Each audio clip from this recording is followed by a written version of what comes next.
네, 오늘 최은주 목사님께서 학회 일정 때문에 제가 또 부득이하게 오늘 함께 말씀을 이렇게 전하게 됐습니다. 특별히 또 그 말씀을 전할 수 있는 귀한 기회를 주신 또 교회 공동체와 또 최은주 목사님에게 다시 한번 감사의 말씀 이렇게 전해 드리고 싶습니다. 여러분, 새해가 이제 우리식의 새해죠. 몇 주 전에가 이제 구정이었으니까요. 그 새해 때 많은 인사를 하실 때 가장 많이 들었던 인사가 어떤 인사였죠? 대박 나세요 이런 건 아니시잖아요. 그렇죠? 어떤 인사 받으셨죠? 새해 복 많이 받으세요라는 인사를 많이 들으셨을 텐데, 그 성경에는 분명하게 복 받는 자, 복을 축복받는 자에 대한 분명한 기준을 저희에게 알려주고 있습니다.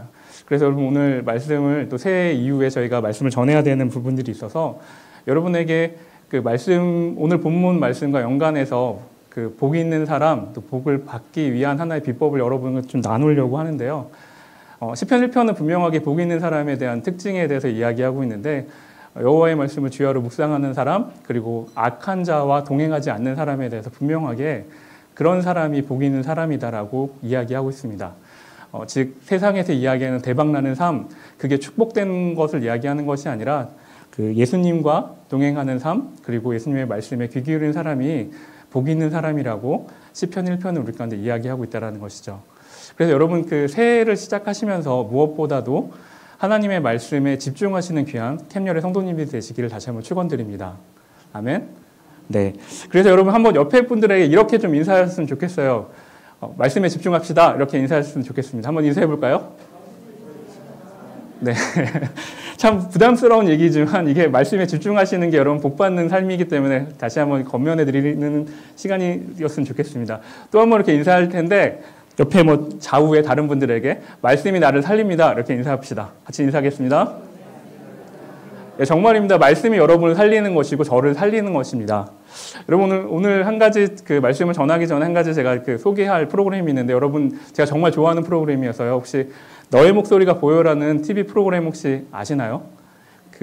정말 제가 되게 좋아하는 프로그램인데, 아시는 분도 계시고 모르시는 분도 계실 것 같아서 보시면 오늘 앞에서 노래를 특순으로 섬겨주신 자매님 같은 분이 앞에 나가면 거기선 이분은 어떤 분입니다 이렇게 설명할까요? 네, 실력자라고 얘기하겠죠. 근데 노래를 못 부르는 사람에 대해서는 음치라고 이렇게 얘기할 텐데, 그 내용을 쭉 보시면 정말 노래 잘 부를 것 같이 생기신 분인데 나와 보면 음치로 판명되기도 하고요. 아무리 봐도 노래를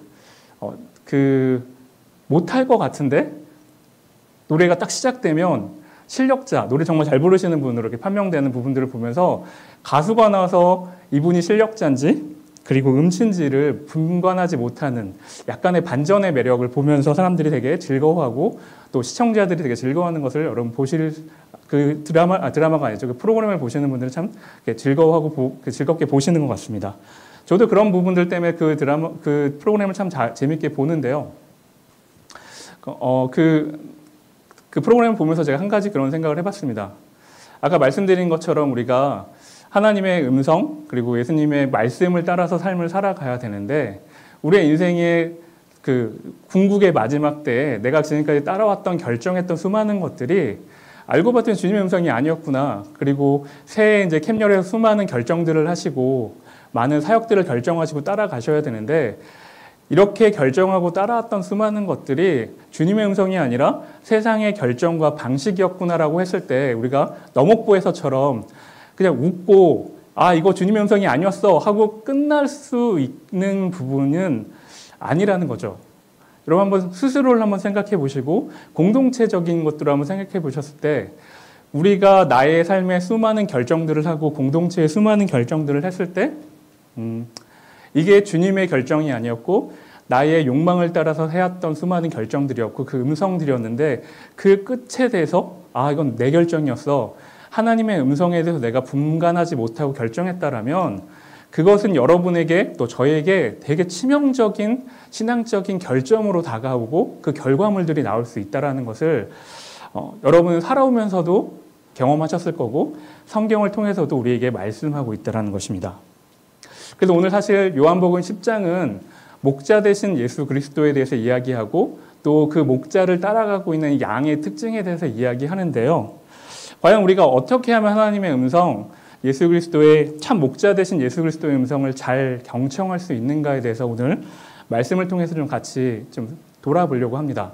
또한 하나님의 음성을 따라가는 삶이 왜 중요한가, 지금 이 시기에 우리의 삶 가운데 왜 필요한가를 좀 함께 믿음의 공동체랑 같이 좀 생각해보는 시간을 가져보려고 합니다. 그래서 이 시간 좀 먼저 오늘 본문 말씀인 22절에서 24절까지의 말씀을 좀 같이 살펴보겠습니다. 예루살렘의 수전절이 이르니 때는 겨울이라. 예수께서 성전 안 솔로몬 행각에서 거니시니 유대인들이 애워싸고 이르되 당신이 언제까지나 우리 마음을 의혹하게 하려 하나이까? 그리스도이면 밝히 말씀하소서 하니. 네, 오늘 앞부분에 나와 있는 그 배경적인 그 설명을 잠시 해드리면 여기 성경에 나와 있는 수전절은 당시 성전을 더럽힌 안티오쿠스 4세에게 그 마카비 혁명, 여러분 교회를 좀 이렇게 그 성경 공부를 하시고 성경을 읽어보신 분들은 아실 텐데 마카비 혁명을 통해서 성전을 정화하는 사건들이 그 이스라엘의 역사 가운데 있었다고 합니다. 주전 164년에 마카비 혁명을 통해서 성전을 다시 깨끗하게 하는 그 사건을 기리는 그런 절기가 수전절이라고 이야기합니다. 지금의 계절로 따지면 겨울 한 12월 정도 되는 그 계절에 해당하는 시간인데 예수님이 그 솔로몬 행각을 걸어가고 있는데 유대인들이 다 이렇게 몰려와서 예수님을 둘러싸고 이렇게 지금 묻고 있는 거죠. 24절의 말씀처럼 우리의 마음을 언제까지 의혹하려고 합니까? 그 말이 좀 어려우시죠. 그 24절대로 이야기하면. 그런데 원어상의 표현을 좀 여러분과 제가 좀 쉽게 이해하려고 하면 이렇게 이야기할 수 있습니다. 왜 당신은 사람의 마음을 언제까지 이렇게 졸이게 하려고 하시는 겁니까?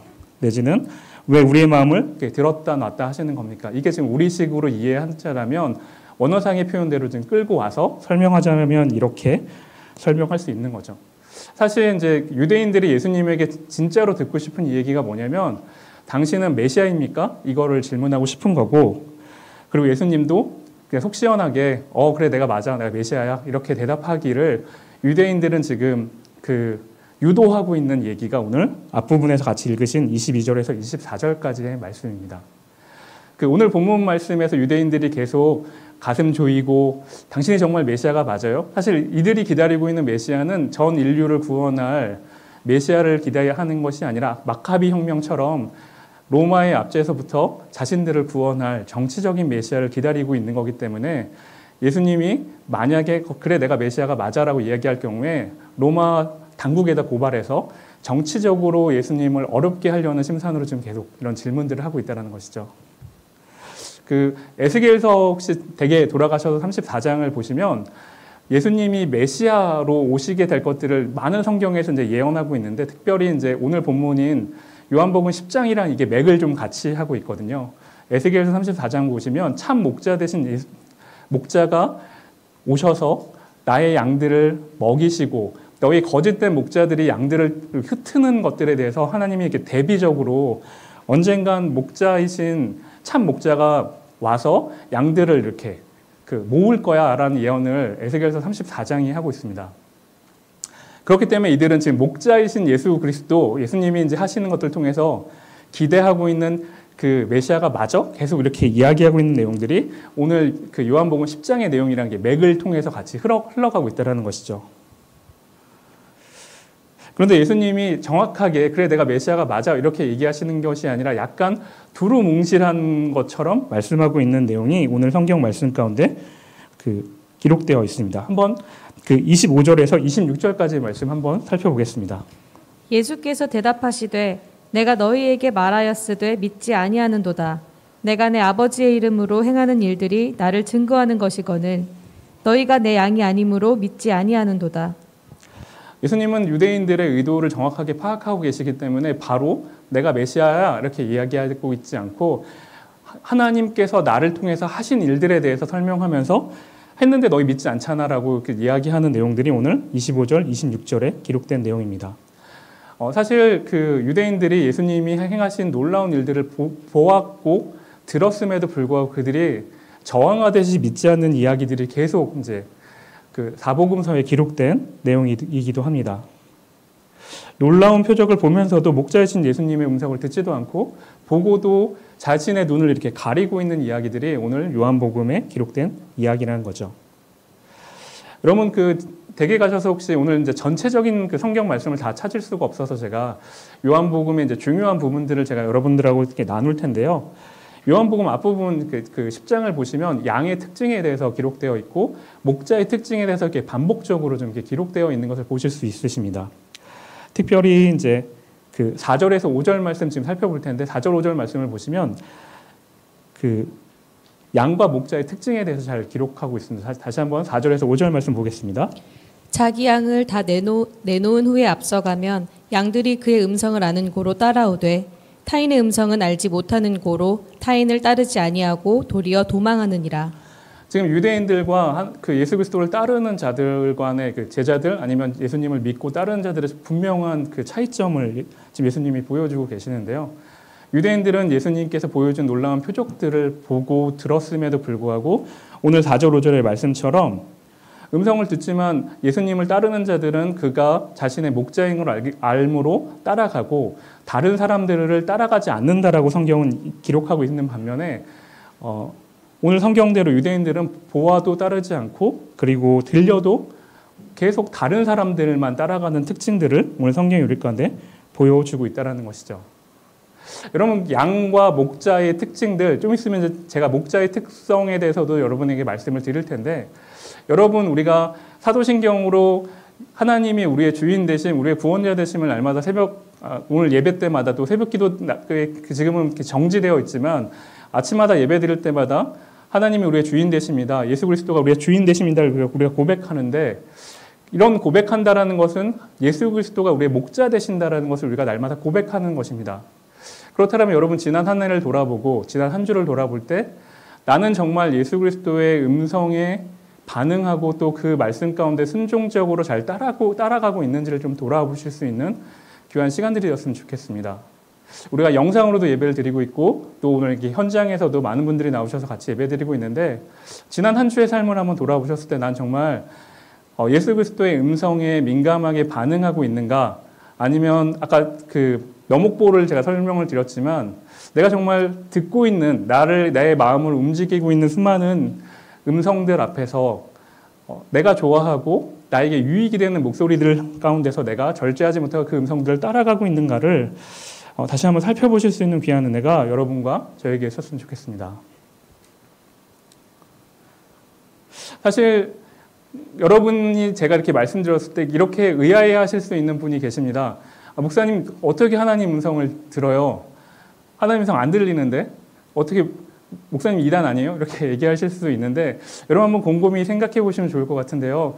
하나님의 음성을 지금 여기 한 20명 넘는 분이 앉아 계시는데 하나님의 음성이 드라마나 영화처럼 산신령이 나와서 앞에 지금 혜인이하고 지희가 앉아 있는데 지희야, 혜인아 이렇게 하면서 혹시 나를 부르시는 목소리를 들어보신 분 혹시 계신가요?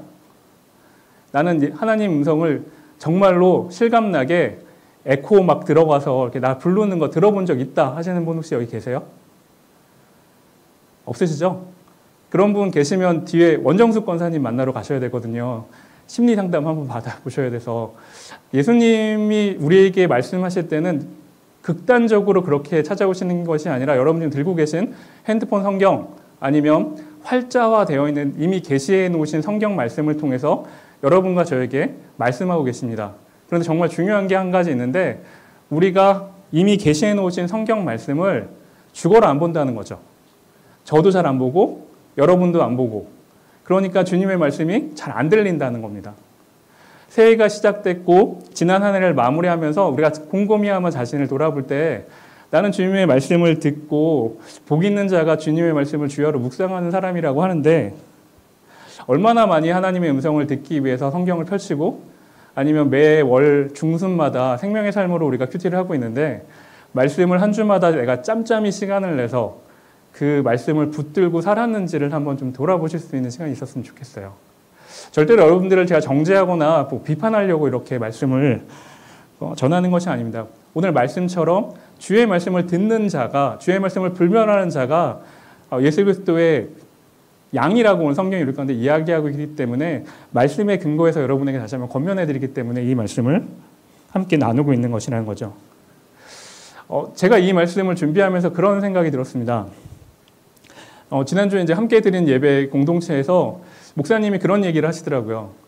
여러분 지난주 살면서 여러분이 정말로 생명같이 붙들고 있는 그 말씀 한 줄이 있으십니까? 라고 질문 던지는데 그 말씀이 제 마음에 확 꽂히더라고요. 내가 지난 한 주를 돌아봤는데 제가 붙들고 있는 말씀이 저한테는 없더라고요. 한 달을 돌아봤는데 내가 말씀을 붙들고 막 몸부림치면서 살아가는 말씀이 저한테는 없더라고요. 그래서 정말 하나님 앞에서 많이 회개하고 하나님 내가 말씀을 붙들겠습니다. 최소한 말씀을 못 보면 유튜브 방송이라도 들으면서 내가 말씀으로 내가 살아내는 그런 시간들을 가져내겠습니다라는 그런 이렇게 기도를 하고 다시 한번 다짐하는 시간들이 있었습니다. 곰곰이 저를 이렇게 생각해 보게 됩니다.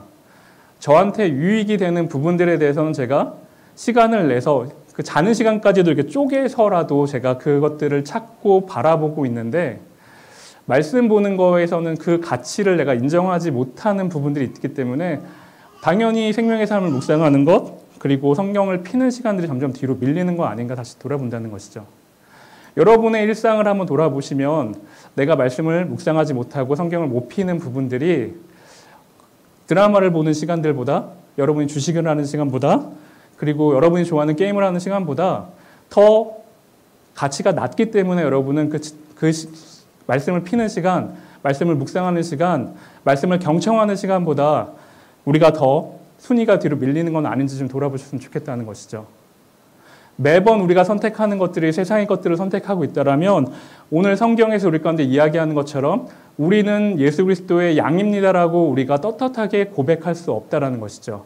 왜냐하면 예수님의 양, 주님의 양은 다른 사람들의 음성에 반응하지 않는다라고 성경은 우리 가운데 이야기하고 있거든요.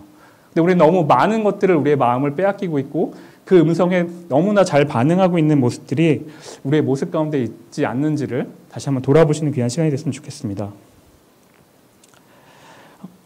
3절에서 5절까지의 말씀을 쭉 성경에 있으신 분들은 쭉 보시면 양들이 목자의 음성에 어떻게 반응하는지를 요한복음 10장은 기록하고 있습니다.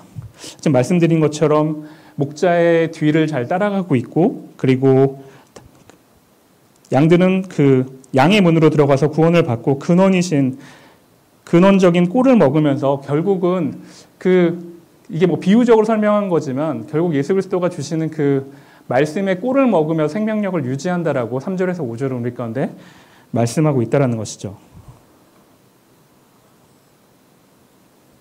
그러기에 우리가 다시 한번 3절에서 5절 말씀을 보면서 새해를 시작할 때 나는 어떻게 양과 목자의 삶 관계 가운데서 어떤 모습들을 내가 다시 한번 회복해야 되는지를 다시 돌아보실 수 있는 귀한 이 자리에 모여 계신 또 영상으로 예배드리시는 귀한 성도님들이 되었으면 좋겠습니다. 그럼 우리는 어떻게 주님의 말씀을 경청할 수 있을까? 오늘 본문 말씀 27절 말씀 같이 살펴보도록 하겠습니다. 내 양은 내 음성을 들으며 나는 그들을 알며 그들은 나를 따르느니라. 네. 27절 말씀이 정확하게 우리 가운데 많은 것들을 말씀하고 있습니다. 좀 전에 말씀드린 것처럼 예수님이 하나님으로부터 오셨기 때문에 그리고 하나님의 아들 또 하나님과 하나님의 본체이시기 때문에 그 공생의 기간 동안 수많은 일들을 이 땅 가운데 행하셨습니다. 극단적인 모습을 보여주는 것, 그러니까 오늘 10장 말씀 바로 앞에 어떤 말씀이 있냐면 요한복음 9장 말씀을 보시면 나면서부터 맹인인 사람을 이렇게 고쳐주시는 얘기가 요한복음 9장 말씀 가운데 나와 있습니다.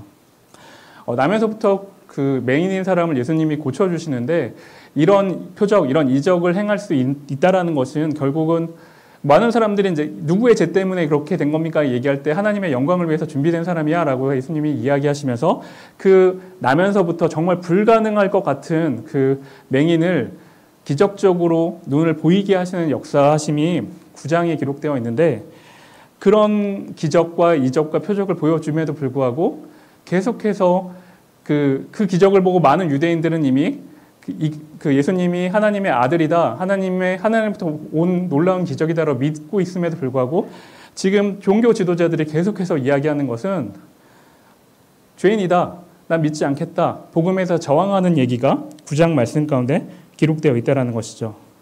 왜 이렇게 할까요?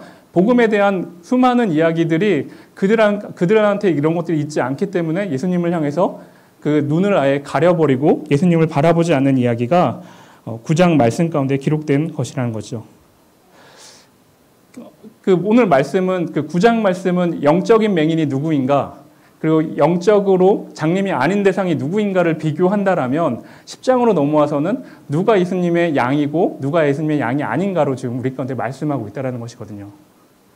여러분, 여러분의 인생 가운데 지난 한 해 아니면 지금까지 살아가면서 하나님께서 놀라운 은혜를 부어주신 것들에 대해서, 그리고 캠열의 역사를 돌아보실지라도 캠열을 지금까지 시간들을 돌아보시면 하나님이 우리 가운데 이런 은혜를 베푸시지 않았으면 캠열이 존재할 수 없었다라는 것들을 교수님들은, 그리고 이 공동체에 함께한 많은 청년들은 다 알고 있습니다. 그런데 나의 삶 가운데서 캠열은 캠열이고 내 삶의 지난 시간들을 돌아볼 때 아무런 영적인 해석할 수 있는 방법들을 여러분이 못 찾아내고 있다면 어쩌면 여러분의 삶 가운데 또 제가 살아가는 수많은 삶의 패턴들 속에서도 하나님이 이루신 수많은 은혜를 경험하고 나서도 오늘 내가 경험하고 있는 긴 어두운 터널 같은 삶을 살아갈 때 하나님을 말씀으로 해석하지 못한다라면 우리도 똑같이 영적인 맹인과 같은 삶을 살아갈 수 있음을 요한복음 9장이 우리 가운데 알려주고 있다는 것이죠. 반면에 요한복음 10장은 내가 그 말씀을 하나님께서 보여주고 기적을 보여주시고 이 믿음의 공동체 가운데 하나님께서 이렇게 역사하시고 있고 오늘도 살아서 이 공동체를 인도하고 계심에도 불구하고 그 공동체를 향한 하나님의 계획들을 여러분이 말씀으로 분별해주지 못한다라면 여러분도 여전히 주님의 양으로서 그 말씀을 못 따라가고 있다는 것을 오늘 성경이 우리까지 말씀하고 있다는 것입니다. 요한복음 10장에 보시면 이제 목자의 특징에 대해서 이야기하고 있는데 예수님을 선한 목자로 설명하고 있습니다. 그 선한 목자가 어떻게 반응을 하시냐면 이리 때가 오면 자신의 몸을 던져서 자신의 양떼를 보호하고 그 양떼를 지키기 위해서 하는 모습들을 요한복음 10장이 기록하고 있습니다. 또한 아무도 주님께서 이렇게 주시려는 그 풍성한 생명력이 빼앗기지 않도록 주님이 그 양떼에게 준 그 생명력을 뺏기지 않도록 지켜주시고 보호하겠다라고 얘기하는 게 요한복음 10장 가운데 기록된 내용이죠. 이 내용을 다시 돌려서 이야기하자면 여러분에게 구원의 그 생명력을 주시고자 하는 예수 그리스도의 그 믿음의 그런 전가라고 이야기하는 신학적 용어로 얘기하자면 그 마음을 주께서 절대로 이 공동체 향해서 뺏기지 않게 하시겠다라는 것을 여러분이 믿으셔야 된다는 것이죠. 그런데 그 주님과의 그 친밀한 가운데서 이렇게 얻게 되는 생명력을 여러분과 제가 어떻게 유지할 수 있는 것인가? 말씀을 통해서 유지하셔야 된다는 것이죠. 말씀을 통해서 오늘 주님이 내 안에 말씀을 통해서 어떻게 이 일들을 이루실까를 여러분이 다시 한번 돌아보셔야 된다는 것입니다. 가장 실천하기 좋은 게 저는 큐티라고 생각합니다. 여러분 큐티 날마다 교회에서 큐티를 이렇게 권장하고 여러분에게 드리고 때로는 셀 모임으로도 큐티를 진행하기도 하는데 말씀을 묵상하기 가장 신청하기 좋은 것 예수 그리스도가 주시는 그 생명력을 우리 삶 가운데 가장 잘 체득하기 좋은 것은 생명의 삶을 통해서 우리가 묵상하는 것이라고 저는 믿습니다. 근데 한 가지 주의할 것이 하나 있는데 큐티를 단지 생명의 삶을 했다. 이것으로 여러분이 만족감을 느끼시면 안 된다는 것이죠. 큐티의 이름의 뜻이 있습니다. 콰이어트 타임이라고 이야기하는데 하나님 앞에서 말씀으로 여러분이 잠잠하게 그 시간을 얼마만큼 갖고 있느냐를 여러분이 다시 한번 생각해 보셔야 된다는 것이죠.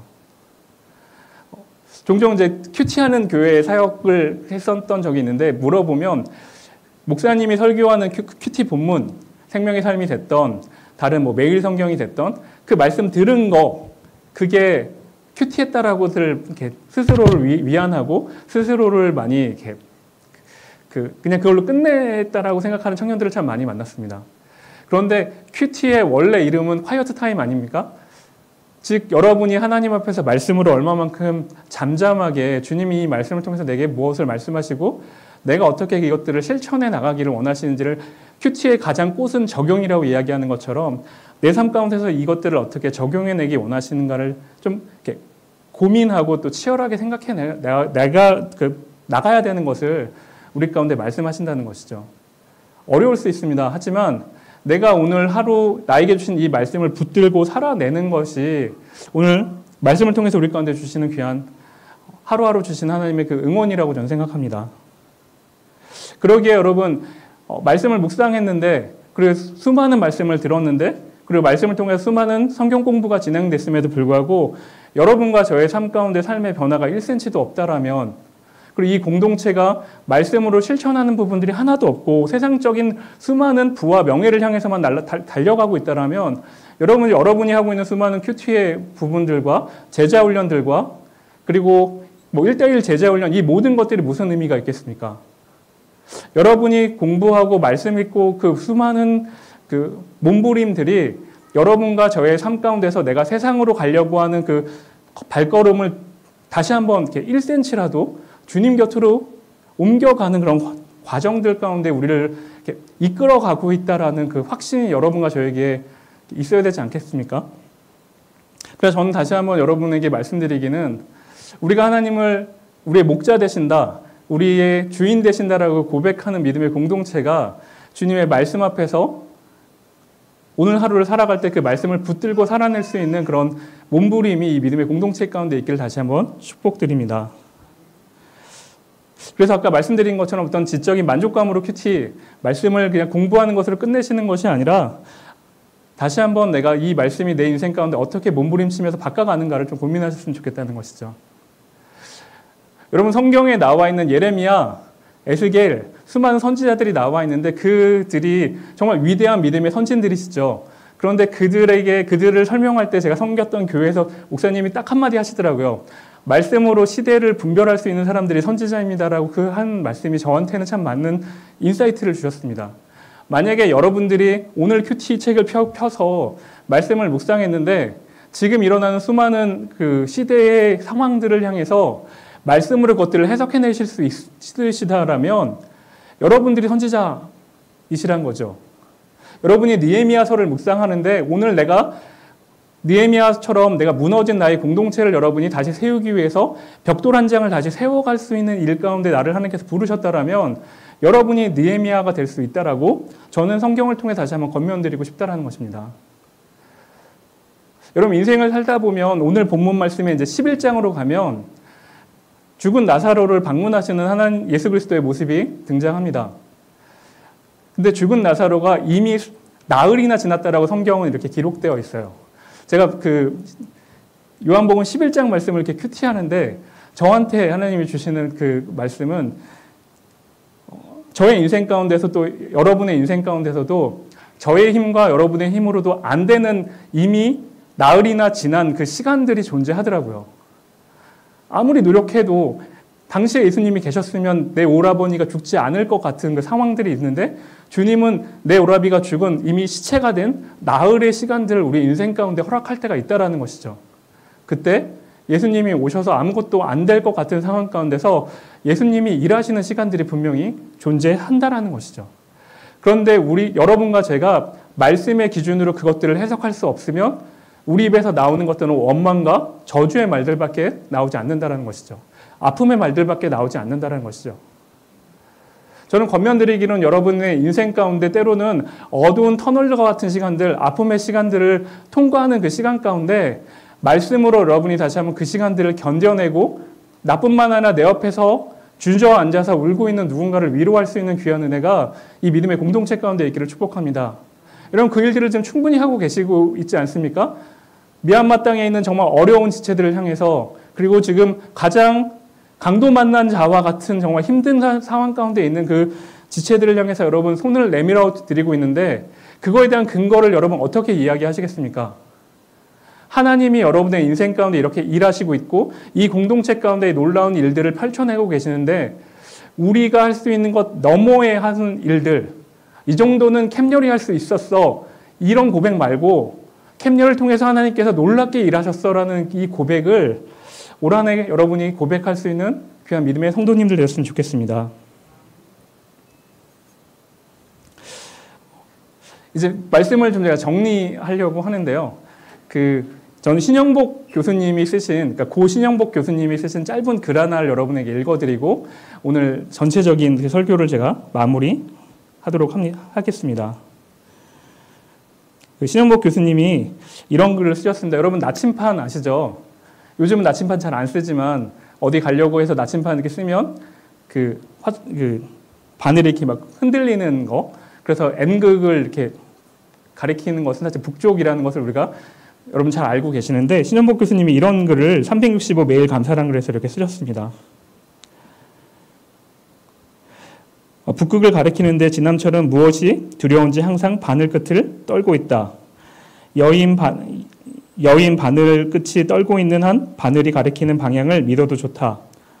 만약 그 바늘 끝이 전율을 멈추고 어느 한쪽에 고정될 때 우리는 그것을 버려야 한다. 이미 지남철이 아니기 때문이다.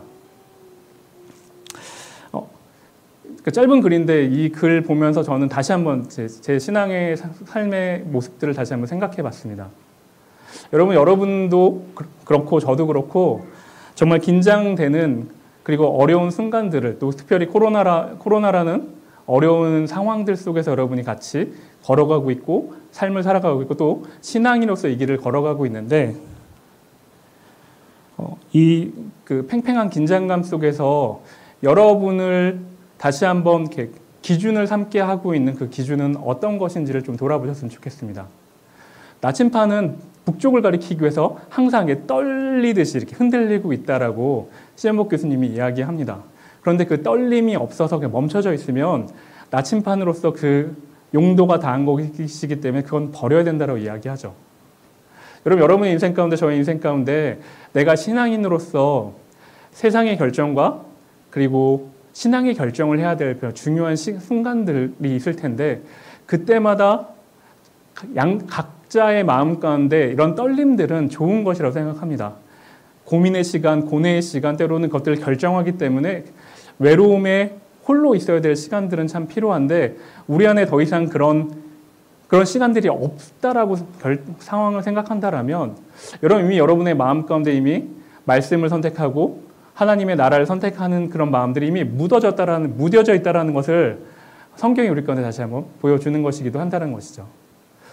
물론 신영복 교수님이 얘기하신 말씀이 성경적인 이야기로 이렇게 환원시키기는 쉽지 않습니다. 하지만 저희한테 주는 인사이트는 있다고 생각한다는 것이죠.